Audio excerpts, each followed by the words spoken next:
इस वीडियो में हम एग्जाम्पल नंबर 2 को करेंगे। क्या कहा गया है? Solve curly square z upon curly x square -2 curly square z upon curly x into y is equals to sine x cos 2y। तो हमें सबसे पहले क्या निकालना है? सी एफ निकालना है, फिर पी आई निकालना है, दोनों को ऐड कर देना है और हमारा कंप्लीट सोल्यूशन आ जाएगा। इसका सोल्यूशन निकालना है ना हमें। तो चलिए शुरू करते हैं। तो सी एफ निकालने के लिए हमारा जो पहला स्टेप होता है, करली बाय करली एक्स को डी पुट कर देना है, करली बाय करली वाई को डी डैश पुट कर देना है। तो वो पुट कर देते हैं तो क्या आ जाएगा? D square Z minus curly by curly X square मतलब D square Z as it is -2 curly square by curly x into curly X यहाँ एक है मतलब डी, और करली वाई भी एक ही है तो D dash 2 D dash Z is equals to ये as it is sine x cos 2y। ठीक है, अब देखिए हम ना ये एक्सरसाइज 4.1 कर रहे हैं और 4.1 में जो भी हमें क्वेश्चंस गिवन है ना वो होमोजीनियस है। मतलब जो हमें इक्वेशन गिवन है ना होमोजीनियस है। होमोजीनियस का क्या मतलब है? देखिए जैसे आपने इसको डी में कन्वर्ट कर लिया, अब देखिए इस डी की जो पावर क्या है 2 है। ठीक है, यहाँ भी जब हम डी और डी डैश की पावर्स को ऐड करें तो क्या आएगी? 2 ही होएगी ना इसकी पावर। ठीक है, तो मतलब कि जो हमें डी में इक्वेशन मिलेगी ना, डी में जो हमें इक्वेशन मिलेगी वो होमोजीनियस होगी, मतलब जिसकी पावर सेम होती है। ठीक है, हर एक टर्म की जो पावर्स हैं वो सेम है। अभी आपको बताता हूँ हमारा अगला स्टेप क्या होता है। जेड कॉमन लेना, जेड कॉमन ले लेते हैं, D square -2 D D dash, बाहर जेड कॉमन ले लिया is equals to sine x cos 2y। ठीक है, अब यहाँ देखिए इस जो आपको डी वाली टर्म्स देखनी है, अकेली डी वाली टर्म्स, यहाँ डी की पावर क्या है? 2 है। मतलब डी और डी डैश वाली टर्म्स देखनी है, डी की पावर क्या है? 2 है। ठीक है, यहाँ डी की पावर 1 और डी डैश की 1 मतलब 1 + 1 2। ठीक है ना, मतलब कि डी की हर टर्म की जो पावर में, हर एक टर्म में जो डी की पावर है वो सेम है। ठीक है, यहाँ भी 2 है, यहाँ भी 2 है, तो ऐसी इक्वेशंस को क्या कहते हैं? Homogeneous equations. तो हम ये होमोजेनियस इक्वेशन को कैसे सॉल्व करते हैं वो हम देख रहे हैं 4.1 में। ठीक है, जो 4.2 जो हम करेंगे ना उसमें हम नॉन होमोजेनियस इक्वेशंस को कैसे सॉल्व करते हैं वो देखेंगे। ठीक है, तो होमोजेनियस के केस में क्या होता है, हमें बस सी एफ हम कैसे निकालते हैं? डी को एम पुट करके, डी डैश को 1 पुट करके। ठीक है, जो कि हम पिछली वीडियो से करते आ रहे हैं। ठीक है, तो अगला स्टेप क्या होता है? डी को एम पुट कर देना, डी डैश को 1 पुट कर देना, तो ये आ जाएगा एम स्क्र -2d, डी क्या है हमारा? एम है, 2m, और डी डैश क्या है? 1 है, लिखो चाहे ना लिखो, इज इक्वल टू 0, और इसको हम 0 के इक्वल पुट कर देते हैं ना। ठीक है, यहाँ से हम z को कॉमन लेते हैं और जो हमारी ये डी में इक्वेशन आती है उसको हम 0 के इक्वल पुट कर देते हैं। ठीक है, और उसके बाद d की वैल्यू m पुट कर देते हैं, d डैश की -1 पुट 1 पुट कर देते हैं, तो हमारे पास ये इक्वेशन आ गई। इस इक्वेशन को हमें सॉल्व करना है, m की वैल्यू निकालनी है, और m की वैल्यू से ही हम सी एफ निकालते हैं। m यहाँ से कॉमन ले लेते हैं तो ये आ जाएगा m -2 इज इक्वल टू 0। यहाँ से जहाँ तो ये m 0 के इक्वल है या फिर ये 0 के इक्वल है, तो m की एक वैल्यू क्या आएगी? m इज इक्वल टू 0, और दूसरी value m -2 is equal to 0, तो m की वैल्यू क्या आ गई? यहाँ से 2 आ गई, तो m की हमारे पास दो वैल्यूज आ गई 0, 2। तो सी एफ कैसे लिखते हैं? दोनों वैल्यूज डिफरेंट है। ठीक है, पहली वैल्यू के लिए सी एफ क्या होगा? 5 y प्लस जो वैल्यू है इंटू एक्स, वैल्यू क्या है? 0 है, इंटू एक्स। ठीक है, प्लस यहाँ हम अब x से मल्टीप्लाई नहीं कराएंगे, दूसरे जो फंक्शन हम दूसरा लेंगे ना उसको हम x से मल्टीप्लाई नहीं कराएंगे।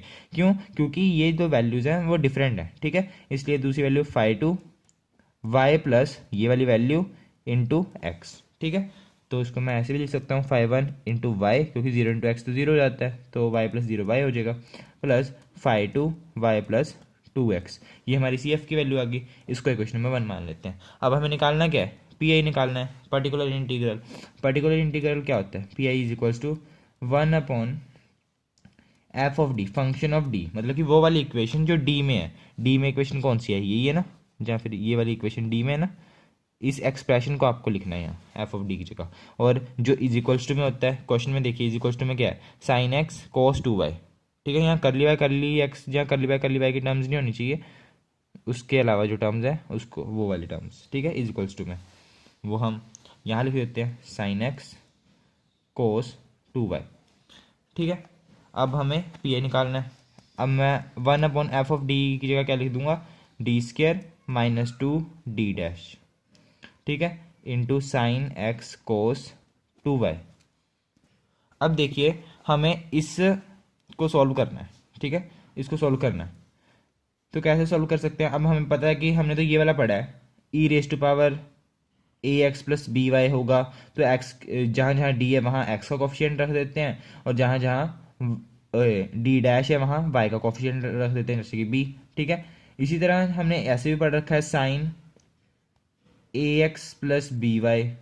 ठीक है, जहाँ जहाँ डी है वहाँ वहाँ माइनस ए का स्केयर, मतलब कि माइनस और ए का स्केयर पुट कर देते हैं, और जहाँ जहाँ डी डैश है वहाँ वहाँ माइनस बी का स्केयर, और जहाँ जहाँ डी डी डैश है वहाँ हम पुट कर देते हैं माइनस ए बी। ठीक है ना, ऐसे कर देते थे, और कोस के केस में भी ऐसा ही होता है। ठीक है, पर यहाँ देखिए, यहाँ तो sine x into cos 2y है।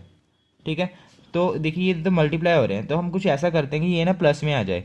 जब ये प्लस में आ जाएगा तो मैं बताता हूँ क्या करना है। पहले हम इसको कुछ ऐसा करते हैं कि ये प्लस में आ जाए। ठीक है, तो ये वाली टर्म हमारी अब ऐसी चलती रहेगी, इसको हमें बनाना है प्लस में। ठीक है, उसके बाद हम देखते हैं क्या करना है।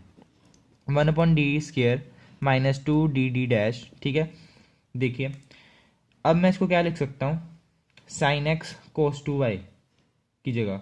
देखिए मैं इसको क्या करता हूँ, 2 से ही डिवाइड कर देता हूँ और 2 से मल्टीप्लाई कर देता हूँ, तो साइन एक्स कोस 2y आ जाएगा, ये आ जाएगा ना। ठीक है, अब देखिए ये हमारे पास आ गया 2 साइन एक्स कोस 2y। अब हमारा 2 साइन ए और कोस बी, 2 साइन ए कोस बी का हमारा क्या फॉर्मूला होता है, साइन ए प्लस बी प्लस साइन ए माइनस बी। ठीक है, ये लिख लेना आप, 2 साइन ए कोस बी किसके इक्वल होता है, साइन ए प्लस बी प्लस साइन ए माइनस बी। तो वही लिख लेता हूँ मैं यहाँ लिख लेता हूँ, is equals to 1/d² minus 2d_d, 1/2 as it is. ठीक है, 2 साइन एक्स कोस 2y, मतलब कि इस जगह मैं क्या लिख दूंगा, साइन ए प्लस बी मतलब 2y प्लस साइन ए माइनस बी, ये फॉर्मूला मैंने यहाँ लगा दिया। ठीक है, अब देखिए ये प्लस में आ गया। अब आप देख सकते हो जो ये वाली टर्म है ना, ये वाली टर्म, इसको आप इसके साथ मल्टीप्लाई कर दो।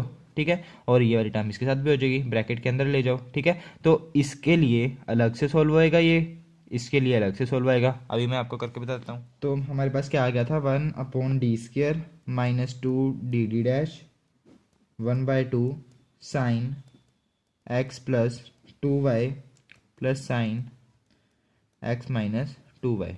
ठीक है, ये आ गया।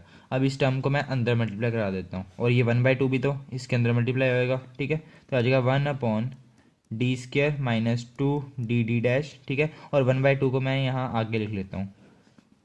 ठीक है, आगे लिख लिया, into sine x plus 2y। ठीक है, प्लस 1/2, ये अब इसके साथ मल्टीप्लाई होगा, और ये वाली टर्म भी इसके साथ, 1/2 into 1/d² minus 2d_d sine x minus 2y। ठीक है, ये हमारे पास इक्वेशन आ गई। अब ये जो 1/2 यहाँ अंदर मल्टीप्लाई किया था, इससे अच्छा आप इसको बाहरी कॉमन निकाल लेना। ठीक है, तो इसको मैं बाहरी कॉमन ऐसे लिख दूंगा। ठीक है, अब जो भी होगा अंदर होगा। अब देखिए ये, इसको आपको अलग से सॉल्व करना है, इसको आपको अलग से सॉल्व करना है। ठीक है, देखिए साइन ए एक्स प्लस बी वाई जैसी फॉर्म नहीं आ गई है, साइन ए एक्स माइनस बी वाई, मतलब कि ऐसी सी फॉर्म ही है, साइन ए एक्स प्लस बी वाई जैसी। तो बस जहाँ जहाँ डी स्क्वायर है, मैं ना कभी कभी आपको ऐसे बोल देता हूँ कि जहाँ जहाँ डी है वहाँ वहाँ आपको एक्स का कॉफिशिएंट का स्केयर पुट करना है आगे माइनस पर ना, जहाँ जहाँ डी स्केयर है ना वहाँ वहाँ आपको ऐसे पुट करना है। ठीक है, एक्स का कॉफिशिएंट ऐसे आपको जहाँ जहाँ डी स्केयर है वहाँ पुट करना है। ठीक है, तो यहाँ डी स्केयर है, तो डी स्केयर की जगह मैं -1 का स्केयर पुट कर दूंगा। ठीक है, क्या आ जाएगा, 1/, यहाँ डी स्केयर है, डी स्केयर की जगह -1 का स्केयर, मतलब कि एक्स का कॉफिशिएंट वो मैंने यहाँ पुट कर दिया। ठीक है, उसका स्केयर और आगे माइनस, एक्स का कॉफिशिएंट का स्केयर आगे माइनस, माइनस 2d_d। और मैंने ये भी बताया था जहाँ होगा d_d वहाँ आपको क्या पुट करना है, -ab। ठीक है, जब आपके पास फंक्शन कौन सा होगा, साइन ए एक्स प्लस बी वाई की बाय वाला। ठीक है, तो जहाँ जहाँ आपको d_d दिखेगा वहाँ आपको -ab पुट करना है। -ab मतलब माइनस एक्स का कॉफिशिएंट इंटू वाई का कॉफिशिएंट। यहाँ एक्स का कॉफिशिएंट क्या है 1 है और वाई का कॉफिशिएंट 2 है, ठीक है। तो यहाँ पे आप पुट करोगे 2 इंटू माइनस एक्स का कॉफिशिएंट इंटू वाई का कॉफिशिएंट, ठीक है, और sine x plus 2y as it is plus half. यहाँ भी आपको मतलब कि सेम वैसे ही करना है जो आपने यहाँ किया है। 1/d² की जगह एक्स का कॉफिशिएंट वही है -1 का स्क्वायर, ठीक है, 1 का स्क्वायर और आगे माइनस माइनस, और यहाँ क्या है 2 dd डैश, तो 2 इंटू माइनस dd डैश, मतलब कि माइनस ए क्या है हमारा 1 है, ठीक है, और बी क्या है हमारा वाई का कॉफिशिएंट है हमारा -2, तो माइनस ए इंटू बी, ठीक है ना, ऐसे, क्योंकि हमें ये माइनस को भी साथ उठाना है, साथ के साथ माइनस को भी, ठीक है। तो वाई का कॉफिशिएंट है हमारा -2, तो -2, ठीक है, और ये sine x plus 2y as it is, ठीक है। आगे देखते हैं, ये 1/2, ये 1/2 तो हमने बाहर कॉमन ले रखा है, ये रहा, ठीक है। अब इसको आप जब सॉल्व करोगे आपके पास आ जाएगा 1/3 into sine x plus 2y। देखिए डी की कोई टर्म नहीं है यहाँ, अब जो डी की यहाँ जैसे डी कुछ टर्म होती तो आप 1/d की वैल्यू पुट कर देते। 1/d क्या होता है इंटीग्रेशन, ये भी मैंने बताया था, 1/d क्या है इंटीग्रेशन, और डी की वैल्यू क्या है डिफरेंशिएशन, ठीक है ना, ऐसे। तो 1/3 साइन एक्स प्लस 2y आ गया, ठीक है। सोल्व करने के बाद प्लस इसको जब आप सोल्व करोगे तो ये आपके पास आ जाएगा 1/-5 इंटू साइन एक्स -2y, ठीक है। बस सोल्व हो गया आपका पी आई आ गया। बस थोड़ा सा और सिंप्लीफाई कर लो, ये 1/2 को अंदर मल्टीप्लाई कर देता हूँ तो 1/6 आ जाएगा साइन एक्स प्लस 2y, ये माइनस को मैं यहाँ लिख देता हूँ -1/10, ठीक है। ये 2 को 5 के साथ मल्टीप्लाई किया साइन एक्स -2y, ठीक है। ये आपका पी आई आ गया, ये आपका पी आई है, ठीक है। और सी एफ तो हमने पहले निकाल रखा है, ये देखिए, ये रहा इक्वेशन नंबर 1, सी एफ आपकी ये निकल रखी है। तो C F plus P I आपका कंप्लीट सोल्यूशन होता है, तो वही लिखना है आपको, C F plus P I आपका क्या होगा कंप्लीट सोल्यूशन। आप इस दोनों को प्लस कर दो, इन दोनों को। नेक्स्ट देखते हैं एग्जाम्पल। तो अब हम करेंगे एग्जाम्पल नंबर 4।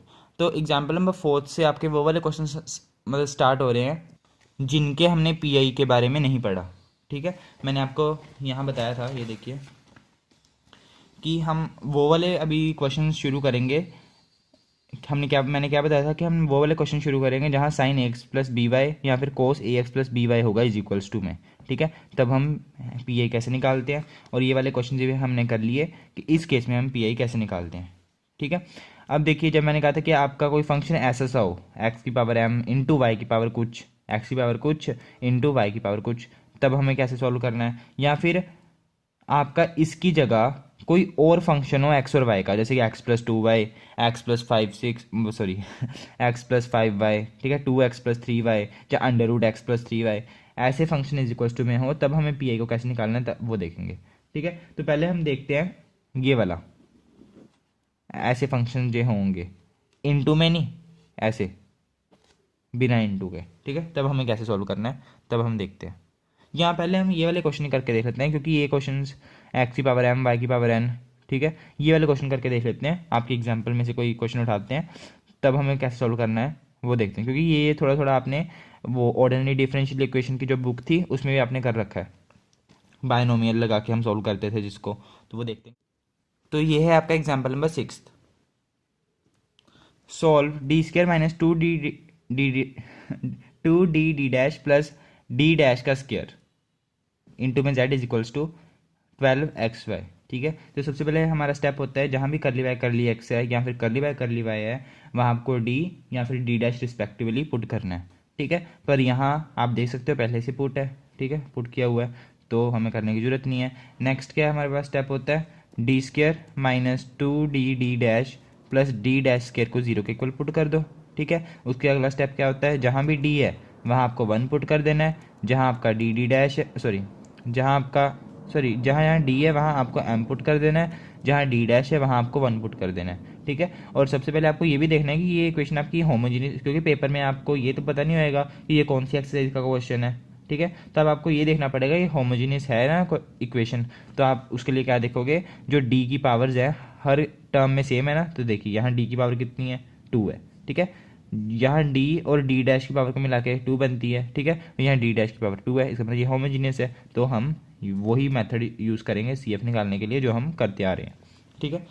तो डी की जगह एम, डी डैश की जगह 1, तो आपके पास आ जाएगी M square minus 2m plus 1 is equals to 0, ठीक है। जहाँ जहाँ डी है वहाँ वहाँ मैंने एम पुट कर दिया, जहाँ जहाँ डी डैश है वहाँ मैंने 1 पुट कर दिया, ओके। आगे हम क्या करेंगे, इसको आपको सिंपली सॉल्व करना है, क्वाड्रेटिक इक्वेशन है, इसको सॉल्व कर देना है आपको, तो ये तो आपको सॉल्व करनी आती होगी। जब आप इसको सॉल्व करोगे तो आपके पास 2 वैल्यूज आएंगी, m इज इक्वल्स टू 1, 1, ठीक है। आपके पास 2 वैल्यूज आ गई, ठीक है। तो आपका सी एफ क्या आ जाएगा, सी एफ आपका आ जाएगा 5 1 y प्लस पहली वैल्यू इंटू एक्स, पहली वैल्यू क्या है 1 है, तो 1 इंटू एक्स प्लस, अब देखिए दोनों दोनों सेम है ना, तो इसलिए x से मल्टीप्लाई कराएंगे 5 2 y प्लस एक्स, ठीक है। ये आ जाएगा, ये आपका सी एफ आ गया। अब आपको निकालना क्या है, पी आई, पी आई के लिए क्या होता है, तो पी आई आपका क्या होता है, P I is equals to 1/f D dash, मतलब कि जो आपका फंक्शन होता है डी और डी डैश में, मैंने ना जो आपके प्रीवियस क्वेश्चन है उसमें मैंने 1/f को ब्रैकेट में डी अकेला लिखा है, पर वो कला डी नहीं है, डी डैश भी होगा ना, क्योंकि आपकी जो इक्वेशन है जो ये बनती है इसमें डी डैश की टर्म्स भी है, तो ये फंक्शन डी और डी डैश का होगा, ठीक है। तो 1/f डी डैश, और जो इज इक्वल्स टू में टर्म होती है 12xy, ठीक है। अब देखिए ये वही है ना, x की पावर m और y की पावर n कुछ जैसा, y देखिए x की पावर 1 है यहाँ और y की पावर 1 है, ठीक है। मतलब कि x की पावर यहाँ m की वैल्यू क्या है 1 है और n की वैल्यू क्या है 1 है, ऐसे सही है ना कुछ क्वेश्चन। तो इसको इस केस में हम पी आई कैसे निकालते हैं वो देखना है हमें, ठीक है। तो देख आपका फंक्शन क्या है, डी और डी डैश में जो था वो क्या है, D square minus 2 D dash plus D dash square into में 12xy, ठीक है। अब देखिए यहाँ x की पावर m है और y की पावर m है, इस केस में हमें क्या करना होता है, आपको बाइनोमियल का यूज़ करना है। एक काम करता हूँ, पहले मैं इसको थोड़ा सिंपल सा बना लेता हूँ, वैसे तो ऐसे भी बाइनोमियल का यूज़ हो जाएगा, पर इसको थोड़ा सिंपल हम बना सकते हैं। देखिए इसको मैं लिख सकता हूँ 1/d माइनस डी डैश का होल स्क्वायर, ये वो वाली टर्म बन रही है ना, A square plus B square minus 2ab, तो वो उसका फॉर्मूला क्या होता है a माइनस बी का स्क्वायर, तो d माइनस डी डैश का होल स्क्वायर, ठीक है। ऐसे लिख सकता हूँ 12xy। अब देखिए बायनोमियल मैं कैसे यूज़ करूँगा, हमारे पास ना कुछ फॉर्मूलाज होते हैं, जैसे कि एक फॉर्मूला मैं आपको बताता हूँ जो हम यहाँ यूज़ करने वाले हैं, 1 माइनस, जैसे कि यहाँ मैं पुट करता हूँ d, 1 माइनस डी का की पावर -2, इसको हमें एक्सपेंड करना होता है, ठीक है। तो इसको हम कैसे एक्सपेंड कर सकते हैं, बायनोमियल थ्योरम से। कैसे, देखिए इसका फॉर्मूला क्या होता है, 1 प्लस 2d प्लस 3d का स्क्वायर प्लस 4d का क्यूब प्लस 5d का, मतलब कि 5d की पावर 4, और ऐसे ही चलता रहता है, ठीक है। तो ये फॉर्मूला हमें यहाँ लगाना है कुछ किसी तरह, ठीक है। ये जो हमने फॉर्मूला यहाँ यूज़ किया ना ये वाला, ये फॉर्मूला हमें यहाँ किसी तरह लगाना है, ठीक है। वो देखते हैं कैसे लगाना है। देखिए सबसे पहले मैं क्या करता हूँ, ये जो टर्म है इसको मैं ऊपर ले जाता हूँ, तो ये आ जाएगा डी माइनस डी डैश की पावर -2, यहाँ प्लस में थी ऊपर जाके माइनस में हो जाएगी, इनटू 12xy, ठीक है। डी माइनस डी डैश की पावर -2 है, ठीक है।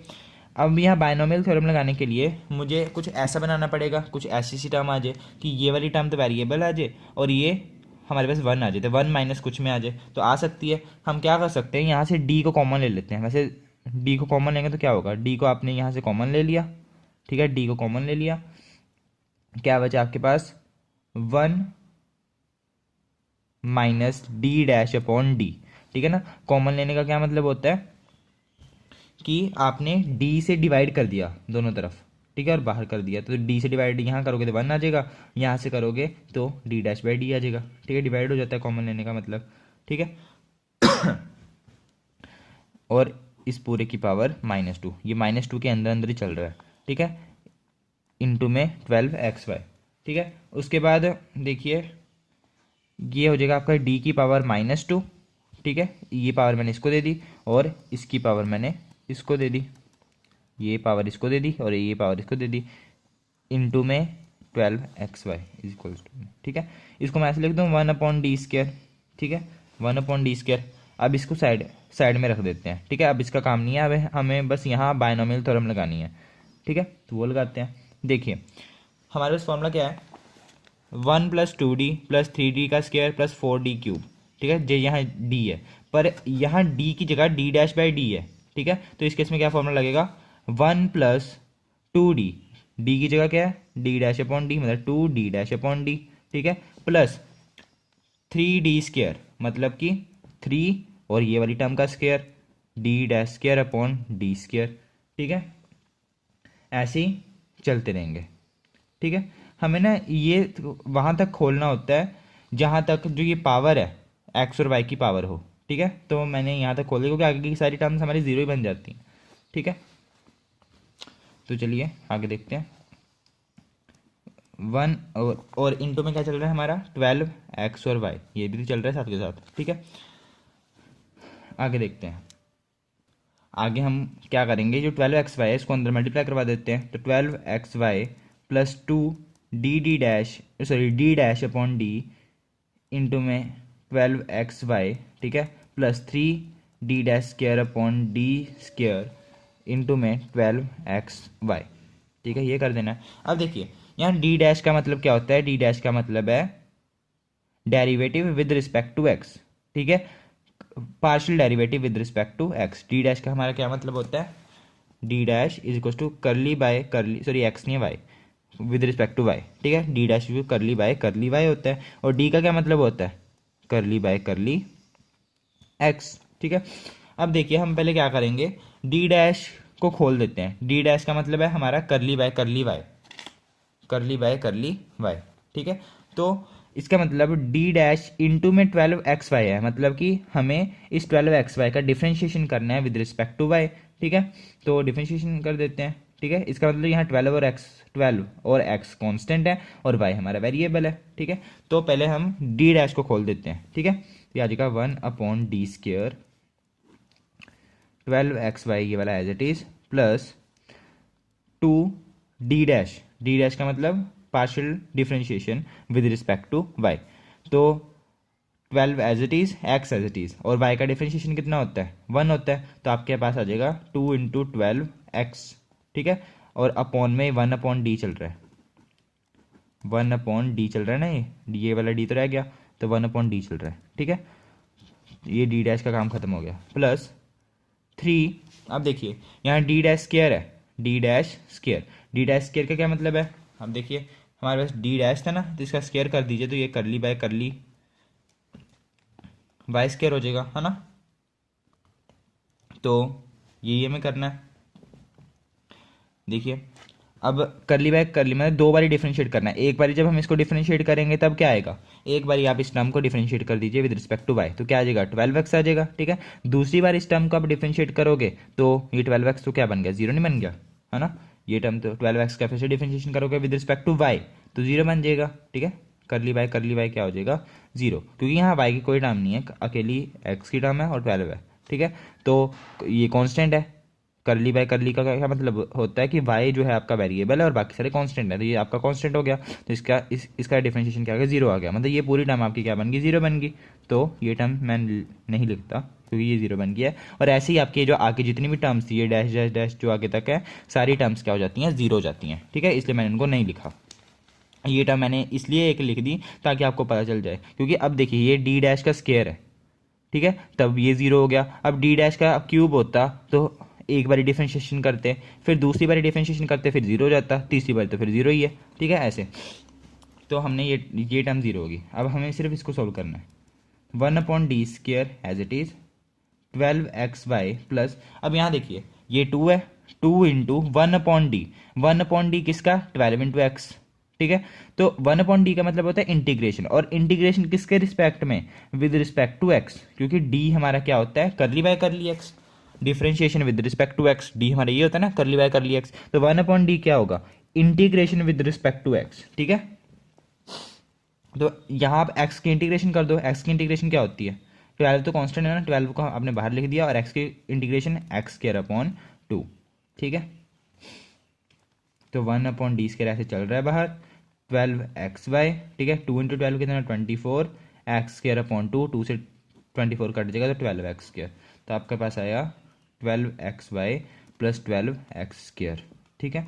और बाहर क्या चल रहा है, 1/d², ठीक है। अब यहाँ देखिए, अब बाहर क्या चल रहा है, 1/d² चल रहा है। अब d को तो हमें पूरे को ख़त्म करना होता है ना।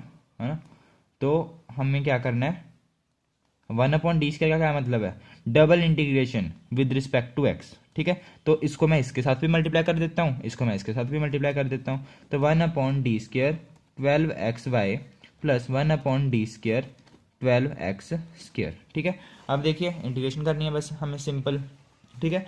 तो हम वहाँ y को कांस्टेंट लेके चलेंगे, ठीक है, क्योंकि विद रिस्पेक्ट टू एक्स है ना इसका मतलब। तो इंटीग्रेशन में विद रिस्पेक्ट टू एक्स करनी है तो y और 12 तो कांस्टेंट है, तो x की इंटीग्रेशन क्या हो जाएगी, x² अपॉन 2, ठीक है, और 12 एज इट इज़ और y एज इट इज़, ठीक है। और 1/d बच गया, हमने एक बार इंटीग्रेशन किया अभी, सिर्फ एक बार, ठीक है। प्लस 1/d ऐसे बचा रहेगा, और जो एक 1/d है, क्योंकि 1/d² था ना, तो इसको हम लिख सकते हैं 1/d। तो जो एक 1/d है इसका, ये इसका इंटीग्रेशन कर देगा तो आ जाएगा 12x³/3, ठीक है। 12x³/3, x² का इंटीग्रेशन हो गया और 12 कॉन्स्टेंट है। अब देखिए, अब आपको एक बारी फिर से इंटीग्रेशन कर देना है और आपका d खत्म हो जाएगा, ठीक है, 1/d। तो एक बार फिर से इंटीग्रेशन कर दोगे तो ये 1/d खत्म हो जाएगा ना, ठीक है। और यहाँ क्या आ जाएगा, x³/3, ठीक है। और ये 2 जो नीचे चल रहा था मैंने यहाँ लिख दिया, ठीक है। और यहाँ एक बारी फिर से इंटीग्रेशन कर दोगे तो क्या आ जाएगा, x4/4, ठीक है। अब इसको सोल्व करो तो आपका आंसर क्या आ जाएगा, ये 2 से, मैं इसको अलग से लिख देता हूँ, ये आपका आ जाएगा, ये आप काट दोगे इसको, 2 6 जा, 3 1 जा, 3 2 जा, ठीक है।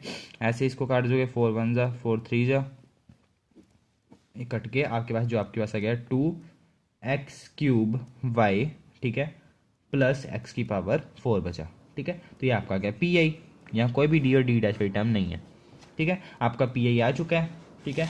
CF आपने ये निकाल रखा है इक्वेशन नंबर 1 से, तो CF प्लस PI को ऐड कर दो, ये आपका कंप्लीट सोल्यूशन आ जाएगा, ठीक है। तो ये था आपका एग्जांपल नंबर 6। तो आपको पता चल गया होगा कि जब x⁴m है, जब y⁴n ऐसी वाली कोई टर्म्स आ जाती है तब आपको कैसे सॉल्व करना है, ठीक है। यहाँ तो सेम पावर्स थी, वैसे ज़्यादातर क्वेश्चन आपको सेम में ही आता है, ठीक है। तो आपको क्या करना है, बायनोमियल थ्योरम लगा देनी है। आप देख ले, आप एक बार फिर से देख सकते हैं हमने क्या क्या किया है। वैसे तो आप यहाँ भी सीधा यहाँ से ही कॉमन ले लेते हैं पूरे d को, ठीक है, पर इसको मैंने सिंपलीफाई करके मतलब d - d' कर दिया और यहाँ से हमने कॉमन ले लिया, ठीक है।